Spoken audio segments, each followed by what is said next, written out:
Hello friends, स्वागत है आपका अपने YouTube channel we in education में। तो फ्रेंड्स, आज हम लोग प्रैक्टिस सेट संख्या 15 देखेंगे। ध्यान दीजिएगा, जो कि इस सीरीज का आपको अंतिम प्रैक्टिस सेट है। टोटल आपको 15 प्रैक्टिस सेट दिया गया था। आज हम लोग 15वें प्रैक्टिस सेट लगाएंगे।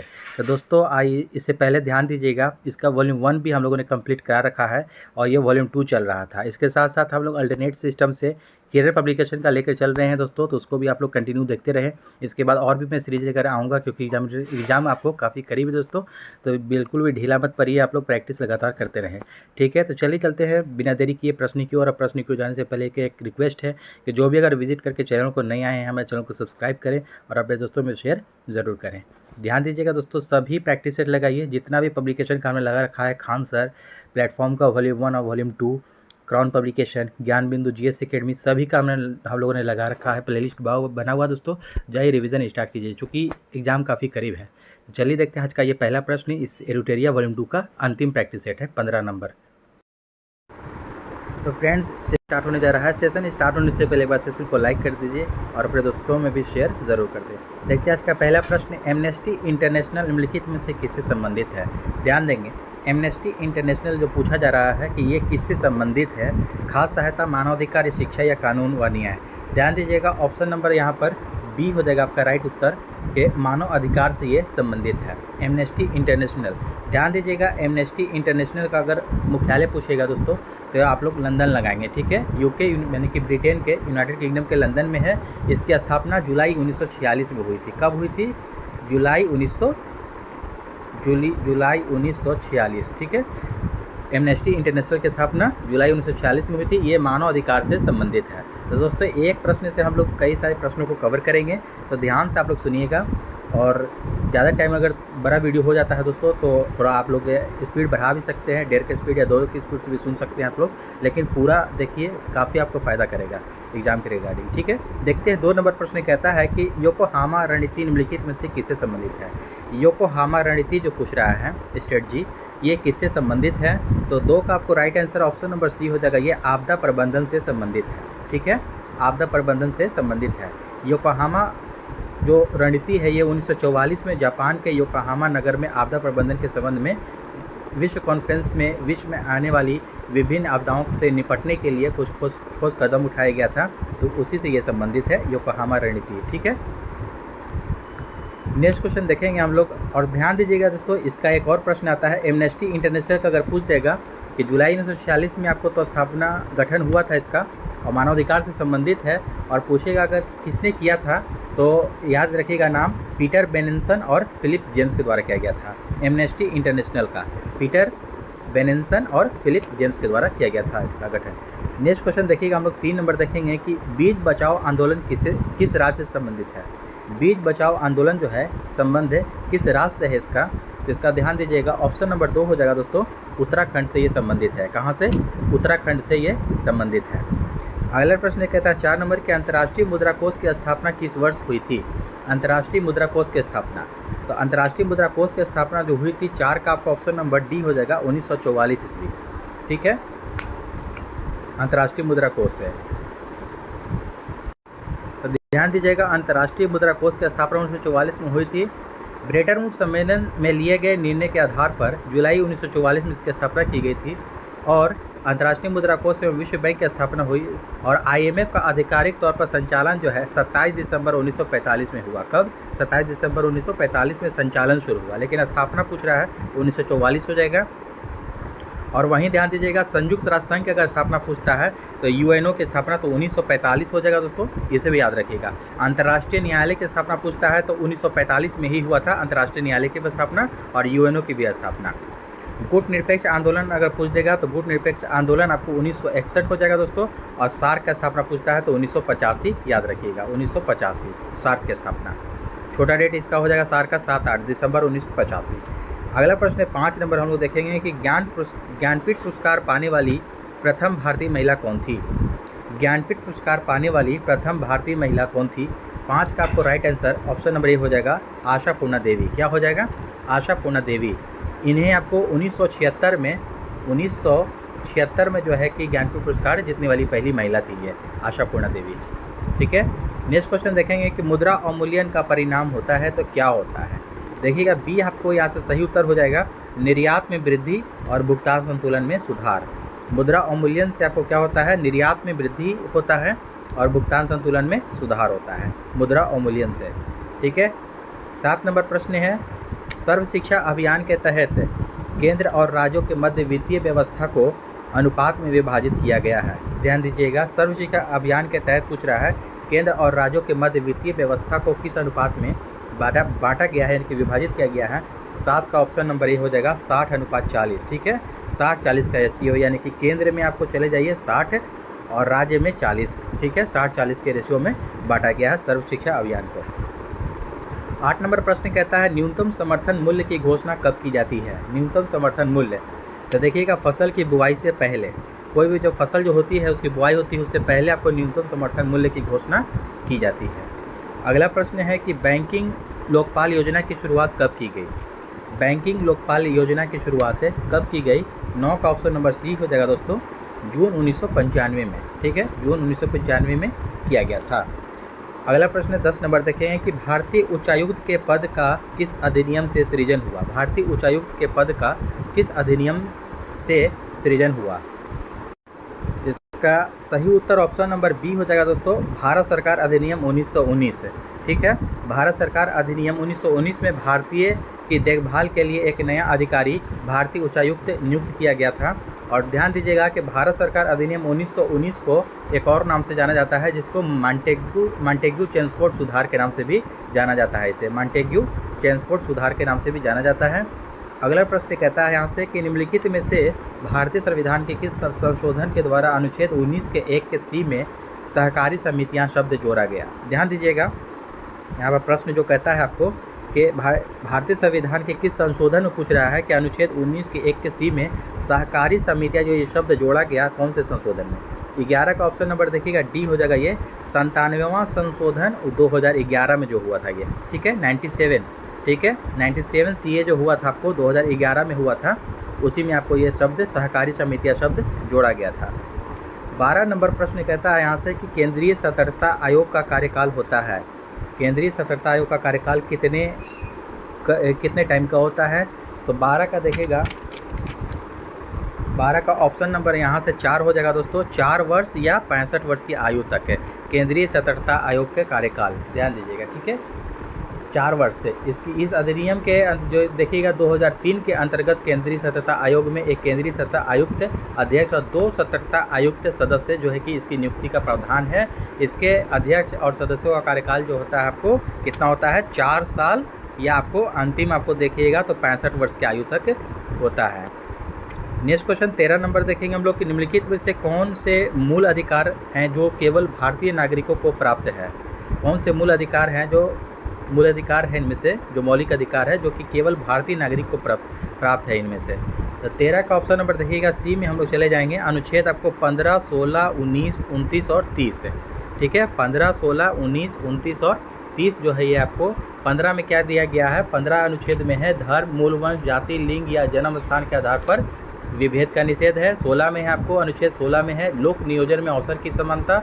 19 में है आपको दोस्तों कि वाक स्वतंत्र आदि विषय कुछ अधिकारों का संरक्षण। और 29 में है अल्पसंख्यक वर्गों के हितों का संरक्षण है आपको दिया गया है। तो ये जो आपको इतना आपको मौलिक अधिकार जो है, मूल अधिकार भारतीय नागरिकों को प्राप्त है। नेक्स्ट क्वेश्चन, केंद्र सरकार में उच्चतम नागरिक सेवा अधिकारी कौन होता है। केंद्र सरकार में उच्चतम नागरिक सेवा अधिकारी कौन होता है। ऑप्शन नंबर देखिएगा मंत्रिमंडल सचिव हो जाएगा। ऑप्शन नंबर बी यहाँ से आपका सही उत्तर हो जाएगा, मंत्रिमंडल सचिव। केंद्र सरकार में उच्चतम नागरिक सेवा अधिकारी पूछा जा रहा है तो मंत्रिमंडल सचिव आप लोग उत्तर लगाएंगे। नेक्स्ट क्वेश्चन यहाँ पर देखिएगा, ध्यान देंगे हम लोग 15 नंबर की किस संविधान संशोधन के अंतर्गत राष्ट्रीय आपात स्थिति लागू करने के लिए आंतरिक अशांति के स्थान पर सशस्त्र विद्रोह का आधार रखा गया था। आंतरिक अशांति का स्थान पर सशस्त्र विद्रोह का आधार रखा गया था कौन से संशोधन में। 15 का ऑप्शन नंबर 1 हो जाएगा 44वां संविधान संशोधन 1978 में। ठीक है, 44वां संशोधन जो था 1978 में ही आपको आंतरिक अशांति का स्थान पर सशस्त्र विद्रोह का आधार रखा गया था। अगला प्रश्न कहता है कि सभी राज्यों के लिए उच्च न्यायालय की व्यवस्था होगी संविधान के किस अनुच्छेद में वर्णित है, यानी कि निहित है। तो 16 का देखिएगा right answer option number B हो जाएगा, अनुच्छेद 214 में है। ये कितना में है? अनुच्छेद आर्टिकल 214, ठीक है। 214 में कहा गया है कि सभी राज्यों के लिए उच्च न्यायालय यानी कि हाई कोर्ट की व्यवस्था होगी। संविधान के किस अनुच्छेद में है? सभी जो स्टेट में आपको हाई कोर्ट की व्यवस्था होगी, यह अनुच्छेद 214 के अनुसार है, ठीक है। नेक्स्ट क्वेश्चन देखेंगे हम लोग। अगला प्रश्न कहता है कि गंगा की सहायक नदियाँ जो नीचे वर्णित है, इनमें से कौन सी नदी उत्तर की ओर प्रवाहित होती है? यानी कि उत्तर की दिशा में बहने वाली नदी इनमें से कौन सी है जो कि गंगा की वो सहायक नदियाँ हैं? तो ध्यान दीजिएगा, ऑप्शन नंबर देखिएगा सी हो जाएगा सोन। सोन जो है कि उत्तर की ओर बहने वाली नदी है, जो उत्तर की ओर प्रवाहित होती है, इसको ध्यान दीजिएगा। ऑप्शन नंबर सी यहाँ से आपका सही उत्तर हो जाएगा। ध्यान दीजिएगा, हमारा अगर पूछ देगा प्रश्न एक आता है जो पटना को किस नदी के किनारे बसा है? तो गंगा और सोन की संगम पर बसा हुआ है, ठीक है। गंगा और सोन की संगम पर बसा हुआ है पटना शहर, इसे भी ध्यान में रखिएगा आप लोग, ठीक है। जो पटना के निकट ही आकर के आपको मिलती है ये सोन नदी, ठीक है, गंगा में। अगला प्रश्न है कि नेशनल रिमोट सेंसिंग एजेंसी कहाँ स्थित है? नेशनल रिमोट सेंसिंग एजेंसी 18 का बी हो जाएगा, ये हैदराबाद में स्थित है। कहाँ है? हैदराबाद में स्थित है national remote sensing agency. 19 number प्रश्न कहता है कि म्यांमार के साथ भारत के कितने राज्यों की साझी सीमा है? म्यांमार के साथ भारत के कितने राज्यों की साझी सीमा है? 19 का ऑप्शन नंबर सी हो जाएगा 4। कितना सीमा है? टोटल 4। म्यांमार के साथ भारत के 4 राज्य आपको मिलते हैं, ठीक है। म्यांमार कौन कौन सा है देखिएगा, उसका मैं एक ट्रिक बता देता हूँ आप लोगों को, याद रखिएगा। ममियाना, ठीक है, ठीक ना, ममियाना। मस्त देखिएगा, मणिपुर, मिजोरम, अरुणाचल प्रदेश और नागालैंड, ठीक है, याद रखिएगा। मणिपुर, मिजोरम, अरुणाचल प्रदेश और नागालैंड। ये ट्रिक को आप लोग लिख लीजिएगा, स्क्रीनशॉट ले लीजिए या लिख लीजिए कहीं, ठीक है। नेक्स्ट क्वेश्चन आपको 20 नंबर प्रश्न कहता है निम्नलिखित में से कौन सुमेलित नहीं है? इनमें से ध्यान दीजिएगा, सुमेलित नहीं के बारे में पूछा जा रहा है यहाँ से। तो देखिएगा, ध्यान दीजिएगा, यहाँ पर शिवकिला दर्रा आपको हिमाचल प्रदेश से पड़ता है, बिल्कुल सही है। बोमडिला दर्रा अरुणाचल प्रदेश पे, ये भी सही है। नाथुला दर्रा मेघालय लिख रहा है, ये गलत है आपका। जोजिला दर्रा जम्मू कश्मीर में है, ये भी बिल्कुल सही है। तो यहाँ ध्यान दीजिएगा, यही आपको गलत है। ऑप्शन नंबर सी यहाँ से आपको राइट हो जाएगा, क्योंकि आपको देखिएगा नाथुला दर्रा जो है ये आपको सिक्किम में पड़ता है। कहाँ? सिक्किम में। इसके साथ एक और दर्रा है जयलेपला दर्रा, वो भी आपको सिक्किम में ही पड़ता है, ठीक है। नेक्स्ट क्वेश्चन देखेंगे हम लोग 21 नंबर। निम्नलिखित में से कौन सी एक नदी पश्चिम की ओर बहने वाली नदी नहीं है? ध्यान दीजिएगा, पश्चिम की ओर बहने वाली नदी नहीं के बारे में पूछा जा रहा है। 21 का आपको डी हो जाएगा ताम्रपर्णी, ठीक है। ताम्रपर्णी जो ये नदी है ये पश्चिम की ओर बहने वाली नदी नहीं है, ठीक है। पेरियार, भरतपुजा, पंबा ये सब है, लेकिन ताम्रपर्णी नहीं है, इसको ध्यान में रखेंगे आप लोग। अगला प्रश्न कहता है 22 नंबर, निम्नलिखित कथनों में कौन सा सही नहीं है? देखिएगा, फिर यहाँ भी आपको निगेटिव ही प्रश्न पूछा गया है, तो कौन सा कथन सही नहीं है? तो 22 का देखिएगा, ध्यान दीजिएगा, काली मिट्टी को स्थानीय भाषा में रेगुर मिट्टी कहा जाता है, बिल्कुल सही है। क्रेब्स के अनुसार रेगुर मिट्टी अनिवार्य रूप से एक के परिपक्व मिट्टी होती है, बिल्कुल सही है। काली मिट्टी में आर्द्रता, नमी धारण करने के उच्च क्षमता होती है, ये भी सही है। काली मिट्टी हिमालय क्षेत्र में पाई जाती है, ये वाला गलत है। ऑप्शन नंबर डी यहाँ से आपका सही उत्तर हो जाएगा, ठीक है।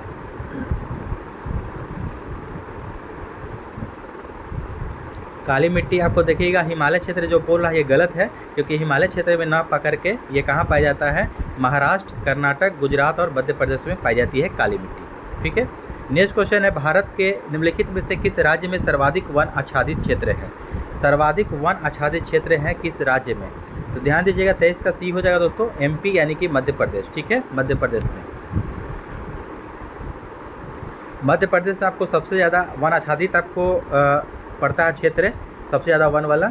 उसके बाद अगर पूछ देगा सेकंड नंबर पर तो अरुणाचल प्रदेश याद रखिएगा, ठीक है, अरुणाचल प्रदेश। नेक्स्ट क्वेश्चन देखेंगे 24 नंबर यहाँ से कि परमाणु में कक्षों को भरने का क्रम नियंत्रित होता है। परमाणु में कक्षों को भरने का क्रम नियंत्रित होता है, देखिएगा ऑप्शन नंबर बी हो जाएगा, हाइजेनबर्ग के अनिश्चितता सिद्धांत के द्वारा। हाइजेनबर्ग के अनिश्चितता सिद्धांत के द्वारा परमाणु में कक्षों को भरने का क्रम नियंत्रित होता है। 25 नंबर प्रश्न है, पीतल में इनमें से किसका मिश्रण है? ध्यान दीजिएगा, पीतल जो पूछ रहा है कि इनमें से किसका मिश्रण है, तो पीतल में आपको किसका मिश्रण होता है? तांबा और जस्ता का होता है। 25 का देखिएगा ऑप्शन नंबर बी हो जाएगा दोस्तों, यहाँ पर 30% जस्ता होता है और 70% तांबा होता है। इसका एक देखिएगा ट्रिक होता है पिताजी, ठीक है, पिताजी, ठीक है, यानी कि पीतल में आपको क्या होता है? तांबा और जस्ता होता है। तांबा आपको देखिएगा ज़्यादा होता है 70% और जस्ता होता है 30%। अच्छे से इसको याद रखिएगा, ठीक है। नेक्स्ट क्वेश्चन, जल अपघटन में ऊर्जा किस रूप में उत्पन्न होती है? जल अपघटन में 26 का आपको right answer option number B हो जाएगा, ऊष्मा के रूप में, ठीक है। जल अपघटन में ऊर्जा जो है किस रूप में उत्पन्न होती है? तो ऊष्मा के रूप में, ऊष्मा के रूप में जल अपघटन होता है। नेक्स्ट क्वेश्चन 27 नंबर प्रश्न कहता है कि खीरे को काटकर यदि नमक डाला जाता है तो निम्नलिखित में से किसके कारण पानी निकलता है? अगर आप लोग देखे होंगे खीरा ऑब्वियसली आप लोगों ने खाया होगा, तो खीरा जब काट करके उस पर जब नमक डालिएगा तो अब उसमें से पानी निकलने लगता है बहुत ज़्यादा, ठीक है। ये किस कारण से होता है? तो 27 का देखिएगा, ये परासरण के द्वारा होता है। ऑप्शन नंबर सी यहाँ से आपका सही उत्तर हो जाएगा, ठीक। बिल्कुल आपको लॉजिकल प्रश्न है, इसको ध्यान में रखिएगा। इस तरह का प्रश्न एग्जामिनेशन में ज़रूर पूछा जाता है। तो ये प्रासरण के द्वारा होता है। खीरे पर जब नमक डालिएगा तो पानी निकलने लगता है। ये किस कारण से? प्रासरण यानी कि ऑस्मोसिस क्रिया के द्वारा ये निकलने लगता है, ठीक है ना। अर्ध पारगम में झिल्ली से जो होकर निकलती है, ये प्रासरण में विलायक के अणु कम सांद्रता के क्षेत्र में अधिक सांद्रता के क्षेत्र की ओर गति करते हैं, इसी कारण, ठीक है। नेक्स्ट क्वेश्चन 28 नंबर देखेंगे कि ऑक्सीजन के बाद सबसे अधिक उपलब्ध कौन सा मूल तत्व है? ठीक है, ध्यान दीजिएगा। ऑप्शन नंबर देखिएगा ए हो जाएगा दोस्तों, सिलिकॉन आता है। ऑक्सीजन आपको अगर देखा जाए तो कितना 46.60% पाया जाता है पृथ्वी पे, ठीक है, ऑक्सीजन। और सिलिकॉन आपको 27%, लगभग 27% पाया जाता है, ठीक है। तो इसको ध्यान में रखिएगा। ऑक्सीजन के बाद किसकी नंबर आती है? सिलिकॉन की। 29 नंबर प्रश्न कहता है यहाँ से कि पारे का साधारणतया तापमापी यंत्रों में उपयोग किया जाता है क्योंकि इसकी विशेषता क्या होती है? इसकी विशेषता जो है आपको उच्च ऊष्मीय प्रसार वाली होती है। ऑप्शन नंबर सी यहाँ से आपका सही उत्तर हो जाएगा। पारे की साधारणतया तापमापी यंत्रों में उपयोग किया जाता है क्योंकि इसकी विशेषता जो होती है आपको उच्च ऊष्मीय प्रसार वाली होती है, इसलिए इसका यूज़ किया जाता है। 30 नंबर प्रश्न देखेंगे हम लोग यहाँ से कि निम्नलिखित कथनों पर विचार कीजिए। कठोर जल उपयुक्त नहीं है। देखिएगा, कठोर जल उपयुक्त नहीं के बारे में पूछ रहा है। तो 30 का आपको देखिएगा पूछ रहा है कि इनमें से कौन सा कथन सही है, यानी कि पूछ रहा है। तो ध्यान दीजिएगा, कठोर जल के बारे में पूछ रहा है कि उपयुक्त नहीं है, मतलब पीने के लिए उपयुक्त नहीं है, बिल्कुल सही है ये आपको। साबुन से कपड़े धोने के लिए, ठीक है, ये भी आपको साबुन से कपड़े धोने के लिए सही है। बॉयलर्स में प्रयोग के लिए और फसल की सिंचाई के लिए। तो ऑप्शन नंबर देखिए डी हो जाएगा। यहाँ से आपको चारों सही कथन है, ठीक है। डी यहाँ से आपका सही उत्तर हो जाएगा। अगला प्रश्न कहता है यहाँ से कि वनस्पति तेल से वनस्पति घी बनाने में प्रयुक्त होने वाली गैस है, कौन सी गैस है? ध्यान देंगे यहाँ पर हम लोग कि वनस्पति तेल से वनस्पति घी बनाने में प्रयुक्त होने वाली गैस कौन सी है? तो 31 का ए हो जाएगा दोस्तों, हाइड्रोजन। क्या हो जाएगा? हाइड्रोजन यहाँ से सही उत्तर हो जाएगा।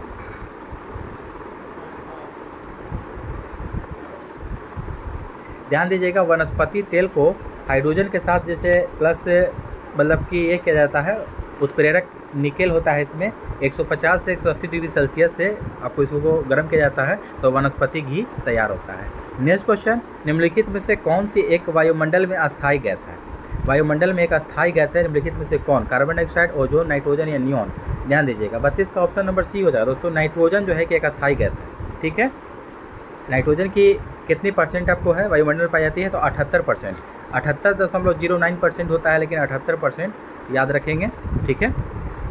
कार्बन डाइऑक्साइड जो होता है 0.03% होता है, इसे भी ध्यान में रखना है। नेक्स्ट क्वेश्चन है कि फूलों के अध्ययन को क्या कहते हैं? फूलों के अध्ययन को क्या कहते हैं? तो एंथोलॉजी कहते हैं। क्या कहते हैं? ऑप्शन नंबर बी यहाँ से आपका सही उत्तर हो जाएगा, एंथोलॉजी कहते हैं फूलों के अध्ययन को, ठीक है। नेक्स्ट क्वेश्चन है 34 नंबर यहाँ से कि अधिकांश कीट श्वसन करते हैं तो कैसे करते हैं? ये अधिकांश कीट श्वसन कैसे करते हैं? ध्यान दीजिएगा, 34 का ऑप्शन नंबर डी हो जाएगा दोस्तों, वातक तंत्र से करते हैं। अधिकांश कीट, जितने भी कीट होते हैं आपको, इंसेक्ट जो भी जितने भी कीड़े होते हैं, वो आपको श्वसन कैसे करते हैं? वातक तंत्र से कहते हैं, इसको ध्यान में रखिएगा, ठीक है। नेक्स्ट क्वेश्चन है आपका कि पौधे के कौन से भाग से हल्दी प्राप्त होता है? हल्दी जो प्राप्त होता है पौधे के कौन से भाग से प्राप्त होता है? ये तना से प्राप्त होता है, बी आंसर हो जाएगा। नेक्स्ट क्वेश्चन, पादप कोशिका जंतु कोशिका से किस प्रकार भिन्न होती है? यानी कि पादप कोशिका जंतु कोशिका से किस प्रकार भिन्न होती है? ऑप्शन नंबर बी हो जाएगा, कोशिका भित्ति के द्वारा। किसके द्वारा? कोशिका भित्ति के द्वारा ये भिन्न होती है। जीवों में आनुवंशिक लक्षण संतान में ले जाए जाते हैं? 37 का ऑप्शन नंबर बी हो जाएगा क्रोमोसोम के द्वारा, ठीक है, गुणसूत्र के द्वारा। यानी कि जीवों में आनुवंशिक लक्षण जो संतान में जो लाए जाते हैं ये क्रोमोसोम के द्वारा, ठीक है, गुणसूत्र के द्वारा ये जाता है। अगला प्रश्न कहता है 38 नंबर, नेक्स्ट क्वेश्चन आपका कि कौन से परिवर्तन में एंजाइम ट्रिप्सिन उत्प्रेरक का कार्य करता है, ठीक ना। कौन से परिवर्तन में पूछ रहा है कि जो एंजाइम आपको ट्रिप्सिन है वो आपको कैटेलिस्ट का कार्य करता है, यानी कि उत्प्रेरक का कार्य करता है।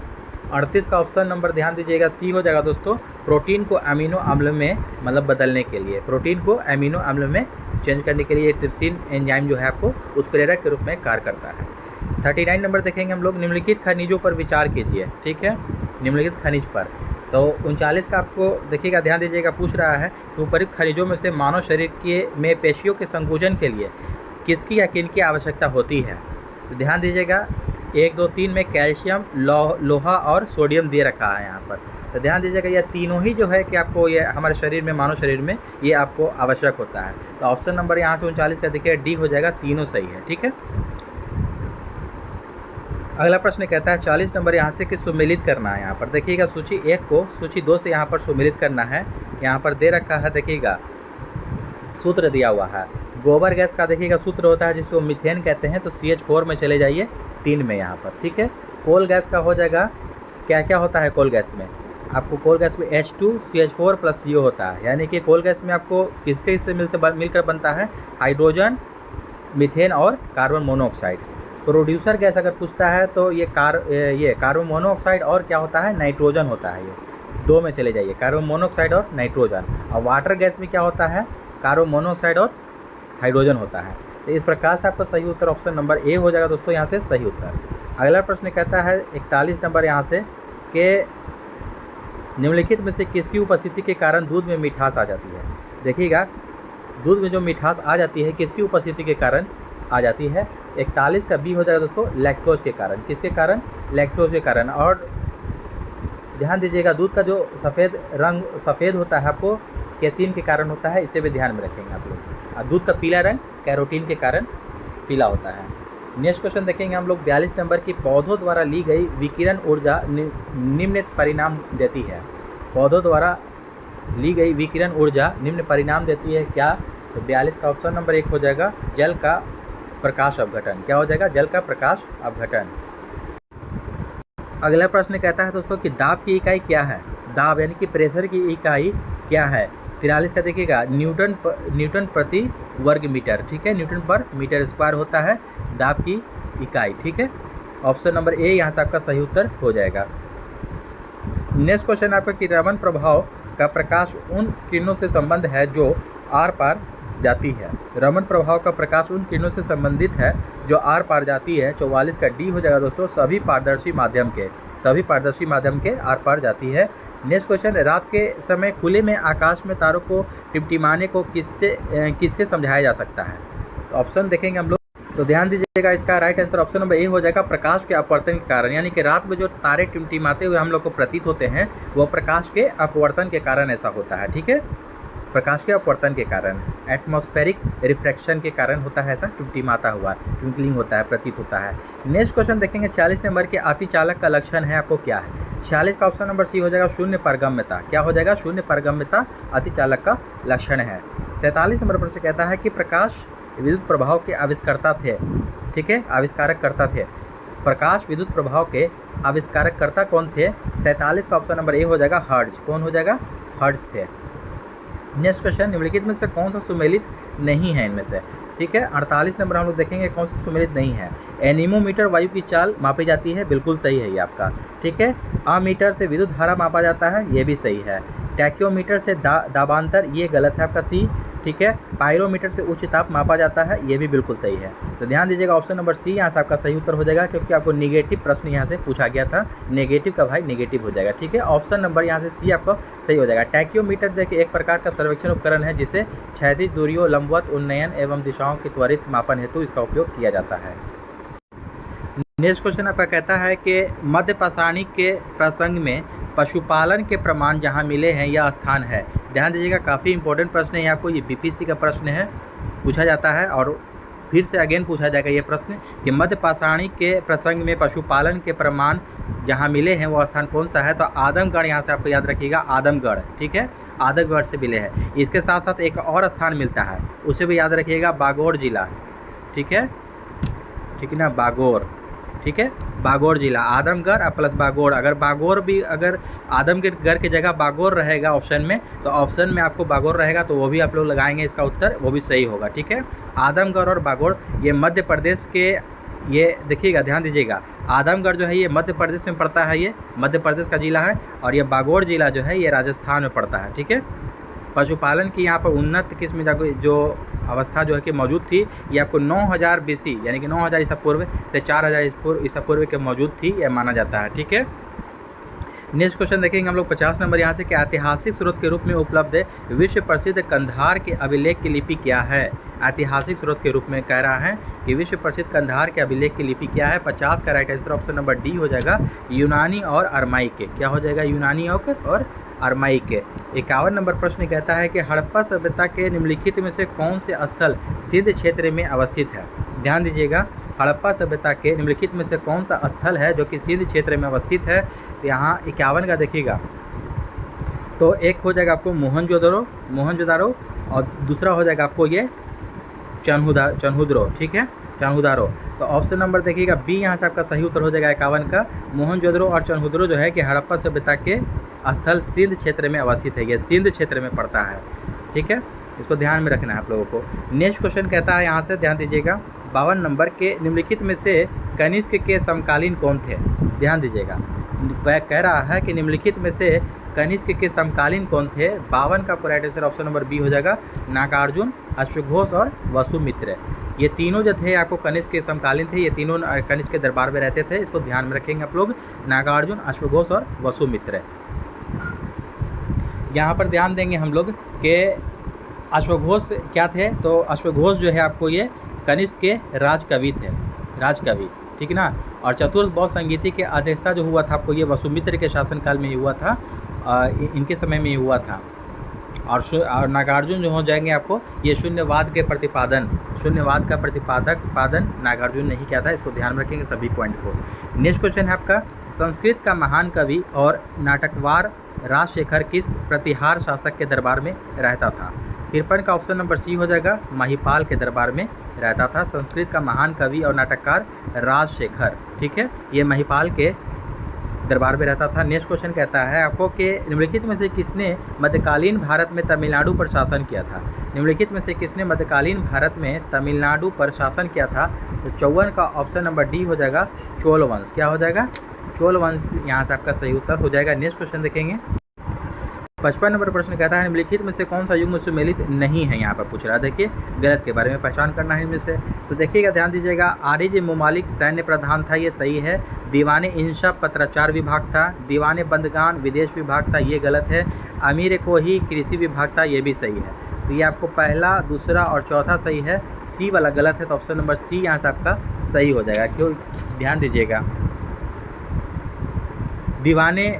दीवाने को ही क्या था आपको, ये कृषि विभाग था, सभी इसमें से दिया हुआ है। दीवाने बंदगान की स्थापना, ध्यान दीजिएगा, फिरोज शाह तुगलक के शासनकाल में दासों की देखभाल के लिए दीवाने बंदगान की स्थापना की गई थी, ये विदेश विभाग नहीं था, ठीक है। दीवाने बंदगान फिरोज शाह तुगलक के समय में हुआ था। नेक्स्ट क्वेश्चन देखेंगे 56 नंबर यहाँ से कि मध्यकालीन किस शासक ने इस्लामी कानूनों की एक संहिता तैयार करवाई थी। ध्यान देंगे यहाँ से प्रश्न को कि मध्यकालीन किस शासक ने इस्लामी कानूनों की एक संहिता तैयार करवाई थी। 56 का ऑप्शन नंबर बी हो जाएगा, इस्लाम शाह हो जाएगा यहाँ से आपका सही उत्तर। क्या हो जाएगा, इस्लाम शाह। अगला प्रश्न कहता है यहाँ से कि निम्नलिखित को सही कालक्रमानुसार में व्यवस्थित कीजिए, ठीक है। इसको देखिएगा, व्यवस्थित करना है। तो 57 का आपको देखिएगा सही उत्तर क्या हो जाएगा, 57 का देखिएगा ऑप्शन नंबर ए यहाँ से सही हो जाएगा, 1 2 3 4, ठीक है। इसी प्रकार से आपको है, क्योंकि लॉर्ड कर्जन, फिर उसके बाद चेम्सफोर्ड, फिर लॉर्ड हार्डिंग, फिर लॉर्ड इरविन। ध्यान दीजिएगा, लॉर्ड कर्जन कब था, आप लोग कोई घटना से आप लोग इस प्रकार से इसको संबंध जोड़ सकते हैं, ठीक है, और डेट याद होना चाहिए। ये 1905 में थे आपको, बंगाल विभाजन के समय लॉर्ड कर्जन, ठीक है। 1899 से 1905 तक ये वायसराय रहे। लॉर्ड हार्डिंग की अगर बात में देखिए, लॉर्ड चेम्सफोर्ड के बारे में बात किया जाए तो ये 1916 से 1921 रहे। तो इनको 1919 से आप लोग जोड़ सकते हैं। जो जालियांवाला बाग हत्याकांड जो हुआ था, आपको लॉर्ड चेम्सफोर्ड थे वही उस समय। लॉर्ड इरविन 1927 में थे, इनको भी याद रख सकते हैं इस प्रकार से आप लोग। तो लॉर्ड इरविन का जो शासनकाल है 1926 से 31 तक रहा, और लॉर्ड हार्डिंग का 1910 से 1916 तक रहा, लॉर्ड हार्डिंग का।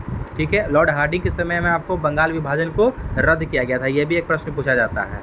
तो इस प्रकार से आपको अंदाज लगा करके आप लोग कोई किसी घटना से जोड़ करके आप लोग भी इसको सोल्व कर सकते हैं। तो 1, 2, 3, 4 इनका ऑप्शन नंबर 1 यहाँ सब सही उत्तर हो जाएगा। नेक्स्ट क्वेश्चन है आपका, इबादत खाना के संबंध में निम्नलिखित कथनों पर विचार कीजिए। ध्यान दीजिएगा, इबादत खाना के बारे में पूछ रहा है कि विचार करना है। 58 नंबर हम लोग देखेंगे यहाँ से कि इसकी स्थापना आगरा में 1575 में हुई थी।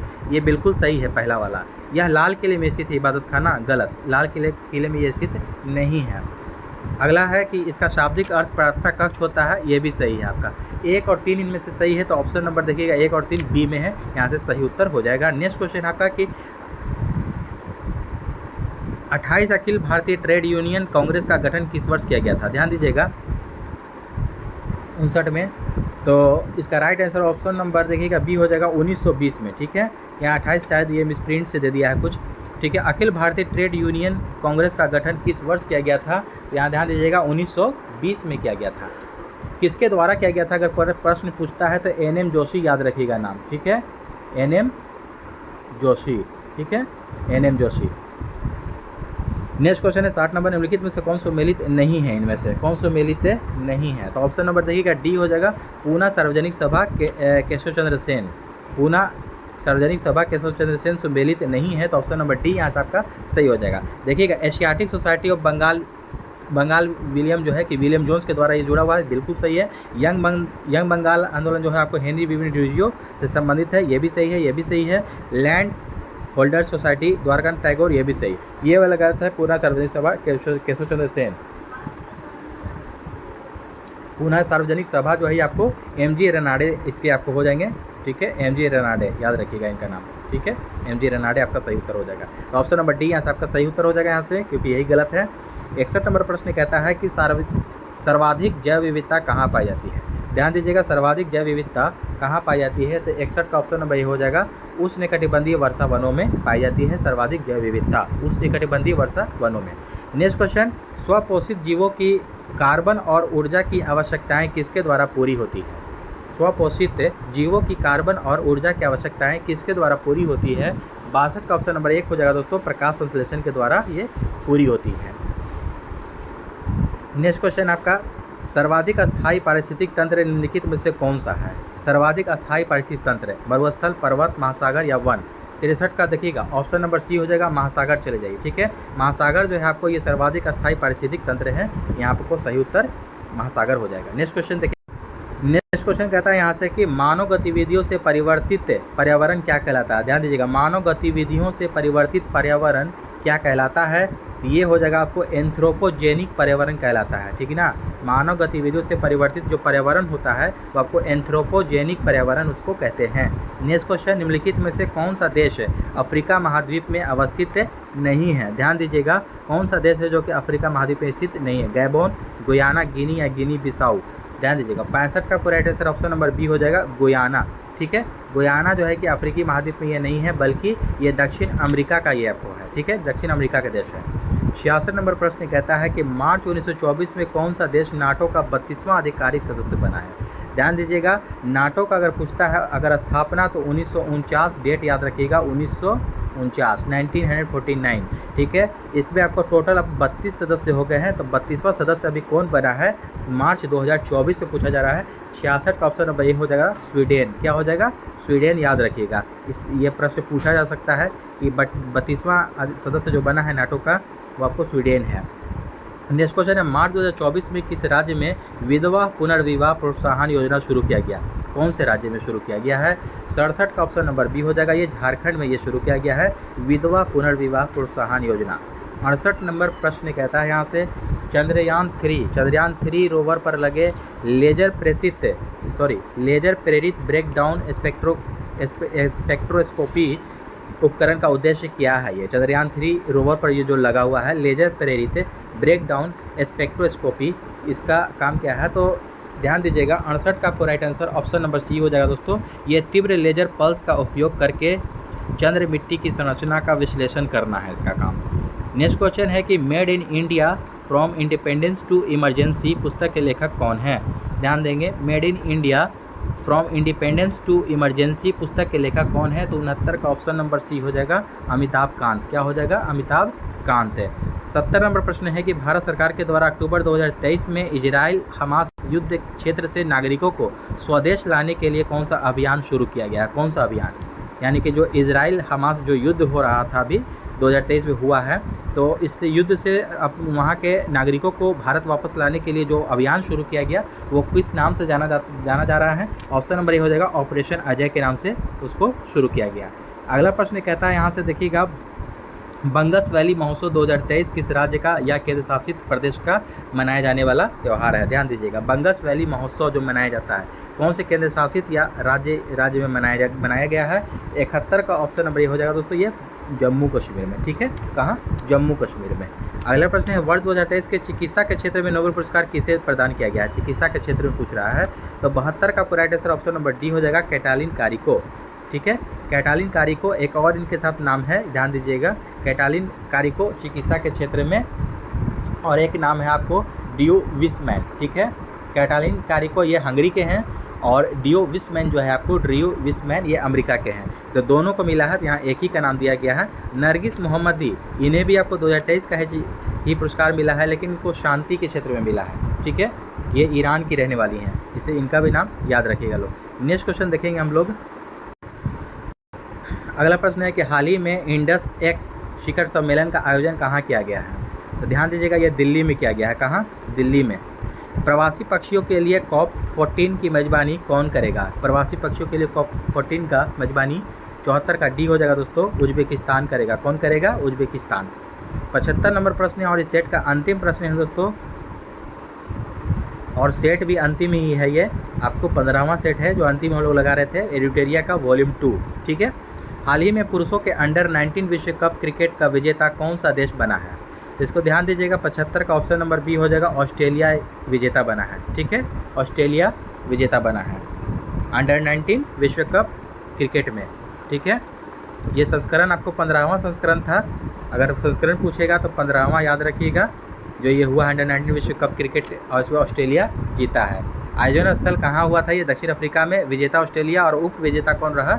उप विजेता भारत रहा। ये उप विजेता भी याद रखिएगा साथ साथ। ठीक है, तो दोस्तों आई होप कि ये सेशन अच्छा लगा हो तो हमारे चैनल को सब्सक्राइब करें और अपने दोस्तों में शेयर ज़रूर करें। तो दोस्तों ध्यान दीजिएगा, इस सेट के आपको ये 15वां सेट था, ये एडिटोरिया वॉल्यूम 2 का। ये वॉल्यूम 1 का भी हम लोगों ने लगा दिया है, दोनों का आपको प्लेलिस्ट बना हुआ दोस्तों, जाइए रिवीजन कीजिए। इसके साथ साथ खान सर का आपको प्रैक्टिस सेट हम लोगों ने लगा रखा है, प्लेलिस्ट बना हुआ है। ज्ञान बिंदु क्राउन पब्लिकेशन प्लेटफॉर्म का वॉल्यूम 1 और वॉल्यूम 2 भी हम लोगों ने लगा लिया है। तो सभी का आपको प्रश्न, सभी का प्लेलिस्ट बना हुआ है, जाइए रिवीजन स्टार्ट कीजिए, फटाफट रिवीजन स्टार्ट कीजिए, क्योंकि एग्जाम का टाइम काफ़ी करीब है। जितना रिवीजन कीजिएगा उतना फ़ायदा करेगा। ठीक है, तो चलिए मिलते हैं एक और नए सीरीज़ में दोस्तों।